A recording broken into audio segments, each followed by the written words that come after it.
The Maury Island Incident, Men in Black Intimidation, and a deadly UFO cover-up. This story is intended for entertainment only and not for any other use, and is being presented to you by Space the Final Frontier, above and beyond an open-minded channel. The following statement was given by Harold Dahl. On June 21st, 1947 in the afternoon about 2 o'clock, I was patrolling the east bay of Maury Island. I, as captain, was steering my patrol boat close to the shore of a bay on Maury Island. On board were 2 crewmen, my 15-year-old son and his dog.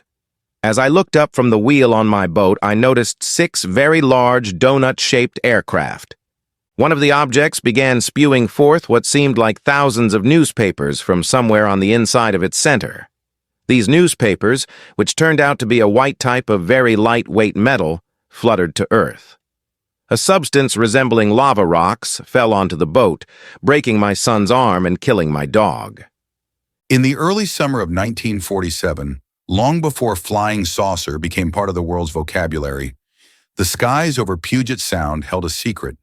The Pacific Northwest, shrouded in mist and cedar forests, became the stage for a story that would predate Roswell, Project Blue Book, and the public's first real awareness of the UFO phenomenon.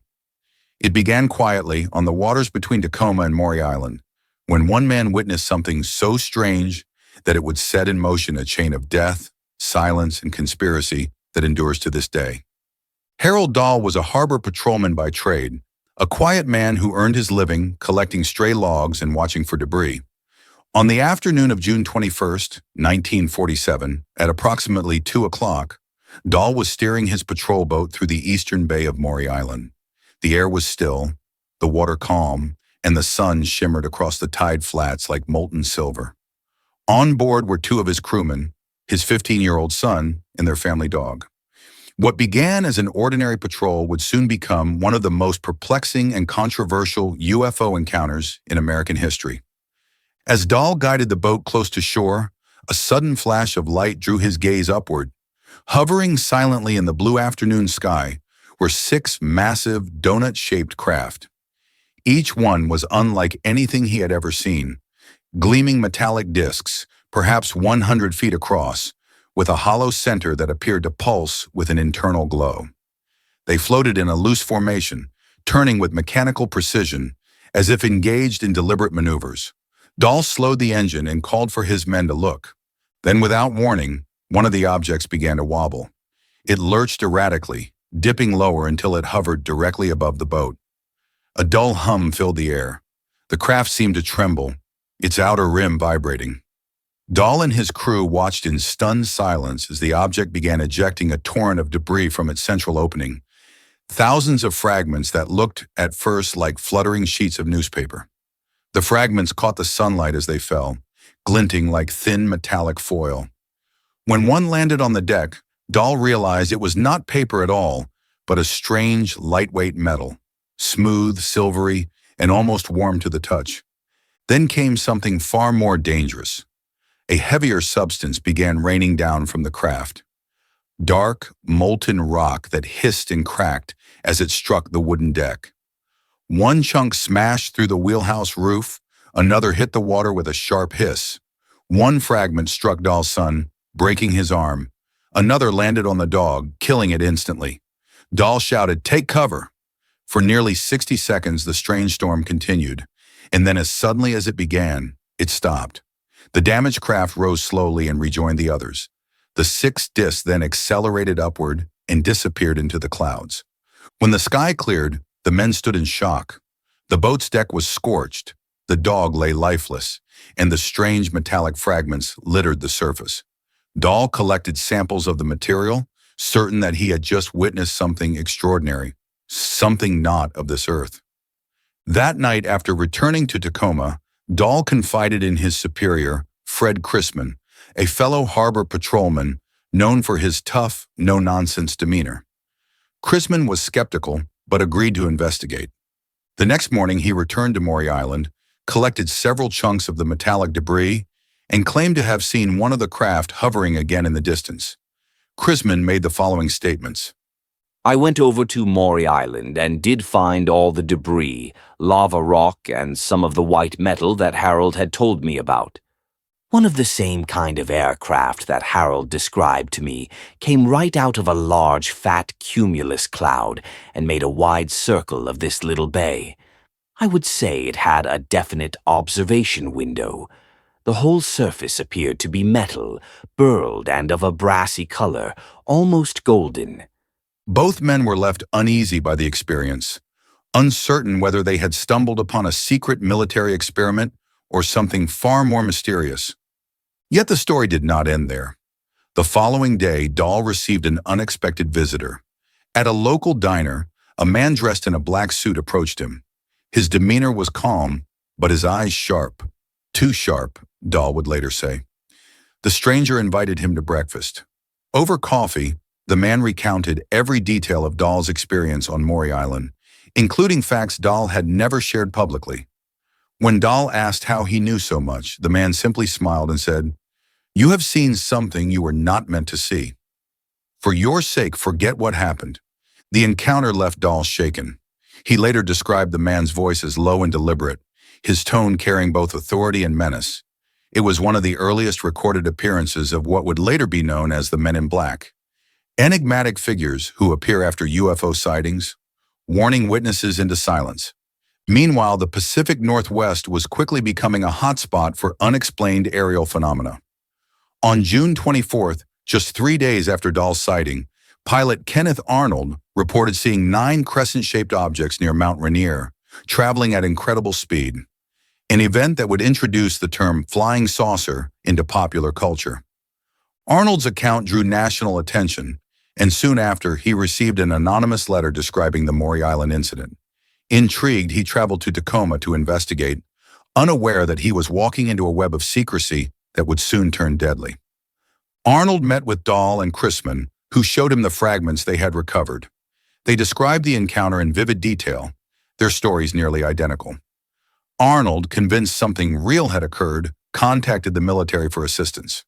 2 Air Force intelligence officers, Captain William Davidson and Lieutenant Frank Brown, were dispatched from Hamilton Field, California, to interview the witnesses and examine the debris. The officers met with Arnold, Dahl, and Chrisman at the Winthrop Hotel in Tacoma on July 31st. They took samples of the material, noted the witness statements, and arranged to fly back to California that same night aboard a B-25 bomber. But in the early hours of August 1st, tragedy struck. The B-25 crashed in flames near Kelso, Washington, killing both Davidson and Brown. The official report blamed an onboard fire. However, the debris, those strange metallic fragments from Maury Island, was never recovered from the wreckage. The loss of the officers was deeply suspicious. Witnesses reported seeing smoke trailing the plane before it exploded in midair. Some locals claimed they heard a second blast after the crash, as if something inside had detonated. Others whispered that the men were silenced to contain the truth about what they had uncovered. Within days, the FBI became involved. Agents interviewed Dahl and Chrisman, concluding that the story was likely a fabrication. Yet even within the FBI's own files, doubts lingered. Reports referenced the mysterious man in black who had warned Dahl, as well as inconsistencies in the debris' disappearance. One internal memo noted that Dahl was genuinely frightened, and that both men had been intimidated by unknown persons. Despite the official declaration that the incident was a hoax, the case refused to die. The deaths of the 2 officers, the missing evidence, and the strange warnings Dahl had received all fueled suspicions of a deeper cover-up. It was as though the government had decided that certain truths were better buried than revealed. In the years that followed, researchers began to connect the Maury Island story to other early Men in Black encounters. Witnesses described these figures as emotionless, often pale, wearing black suits and fedoras. They drove black cars, appeared without warning, and vanished just as mysteriously. Some speculated that they were government agents enforcing silence under threat. Others believed they were something far stranger, perhaps the very entities behind the craft themselves, adopting human form to manipulate and monitor those who got too close. Fred Chrisman would later reappear in another chapter of American conspiracy lore, his name surfacing in files connected to the JFK assassination investigation. Whether coincidence or connection, it seemed the shadows of Maury Island never fully released him. Over time, the official narrative solidified. Dahl and Chrisman had fabricated the entire event to sell their story to pulp magazines. Yet this explanation fails to account for the physical evidence, the military's swift involvement, and, above all, the deaths of Captain Davidson and Lieutenant Brown. If it was merely a hoax, why did it warrant such high-level attention from Air Force intelligence just weeks after the first major UFO sighting in U.S. history? The timing was extraordinary. The Maury Island incident occurred just 3 days before Kenneth Arnold's famous sighting and only 2 weeks before the alleged crash at Roswell, New Mexico. 3 pivotal events, each involving strange objects in the sky, unfolded within a single month. It was as if something had been unleashed across the post-war world, an awakening of phenomena that defied explanation. Some modern UFO researchers suggest that the craft over Maury Island were not extraterrestrial but interdimensional, machines crossing boundaries between worlds. The molten debris might have been a side effect of such travel, matter torn and reassembled through quantum distortions. Others maintain that the discs were experimental aircraft, part of a secret post-war program reverse-engineered from recovered alien technology. Yet all agree on one point.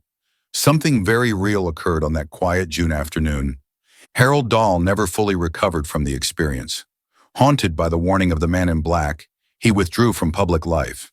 He told investigators he wished he had never spoken of what he saw. His son, who survived the incident, rarely spoke of it again. To this day, the waters of Maury Island remain eerily calm, concealing whatever truth may lie beneath. Locals tell stories of lights that still appear over the bay on certain nights, silent, hovering, pulsing as if watching. The area has become part of UFO legend, a cornerstone in the chronology of modern sightings. The Maury Island incident is more than a forgotten prelude to Roswell. It marks the dawn of a pattern, a warning perhaps, that every time humanity peers too closely into the unknown, someone steps forward to ensure the silence remains unbroken. Those who investigate UFOs often speak of the men in black not as mere men, but as sentinels of secrecy, figures who appear when truth comes too close to revelation. Whether agents of government, guardians of something greater, or the very architects of deception themselves, they remain an enigma. What happened on Maury Island may never be fully understood. The fragments of metal vanished, the witnesses silenced, and the official records sealed beneath layers of denial.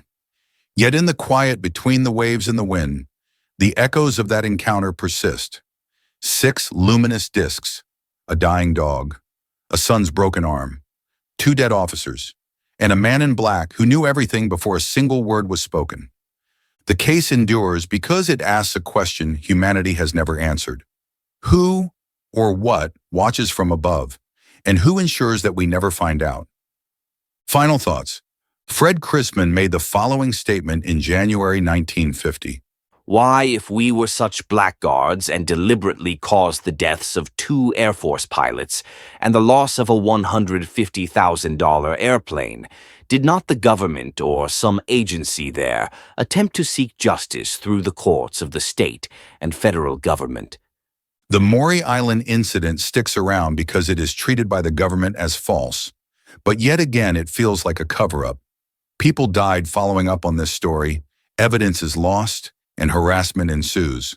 One only has to ask why. You have been watching Space, the Final Frontier, above and beyond an open-minded channel. Like and subscribe so you won't miss the next story from above and beyond.